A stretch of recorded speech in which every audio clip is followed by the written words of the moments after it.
State of mankind. How much do you know? Excerpts from How the Spectre of Communism is Ruling Our World. 48. Public Ownership, a Totalitarian Yoke. The American anti-communist pioneer Fred Schwartz told the following joke in his book, You Can Trust the Communists to Be Communists, about two interviews conducted by a visitor at a Soviet automobile plant first, and next, at an American plant.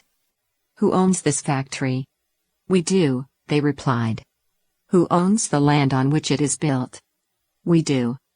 Who owns the products of the factory when they are made? We do. Outside in a corner of a large park were three battered jalopies. The visitor asked, Who owns those cars out there? They replied, We own them, but one of them is used by the factory manager, one is used by the political commissar, and the other is used by the secret police. The same investigator came to a factory in America, and said to the workers, Who owns this factory? Henry Ford, they replied. Who owns the land on which it is built? Henry Ford. Who owns the products of the factory when they are made? Henry Ford. Outside the factory was a vast park filled with every make and variety of modern American automobile. He said, Who owns all those cars out there? They replied, Oh, we do. This story vividly displays the consequences and differences between systems of private and public ownership. Under the system of public ownership, resources and the gains from labor are nationalized. Gone are the mechanisms that motivate individual enthusiasm, striving, and innovation, as with the sense of responsibility conveyed by personal property rights.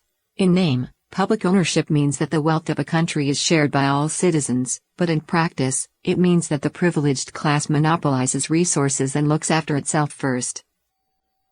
The ultimate factor in economic growth is people. Public ownership chokes people's vitality and motivation to be productive. It undermines morale, promotes inefficiency, and causes wastage. From Soviet collective farms to the people's communes in China, including failed collectivization in Cambodia and North Korea, the system of public ownership brings starvation wherever it goes. Tens of millions of people in China died from a man-made famine. Private ownership accords with the principle that man works for his bread.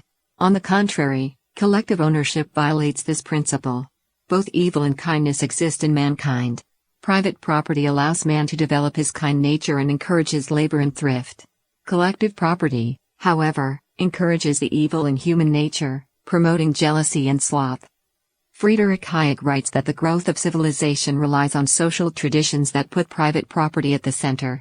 Such traditions spawn the modern capitalist system and its attendant economic growth. This is an organic, self-generating order that does not require a government for its action. Yet communist and socialist movements seek to exert control over this spontaneously arising order, what Hayek called their fatal conceit. If private ownership and freedom are inseparable, then the like applies to collective ownership, wet as it is to dictatorship and suppression. The system of collective ownership nationalizes resources, degrades economic productivity, and turns people into the country's servants and slaves. All people must obey the commands of the Central Party, and any ideas and voices inconsistent with the regime can be shut down through economic punishments. People are then powerless against state intervention. Thus, the elimination of private ownership and the establishment of collective ownership inevitably leads to totalitarian outcomes. Collectivism is a yoke affixed on the necks of man by a totalitarian state. Freedom is stolen, including the freedom to be kind, and everyone is forced to follow the moral commands of the communist regime. Some people have said that power must not be privatized, and wealth must not be collectivized, or else disaster awaits mankind. That is indeed true.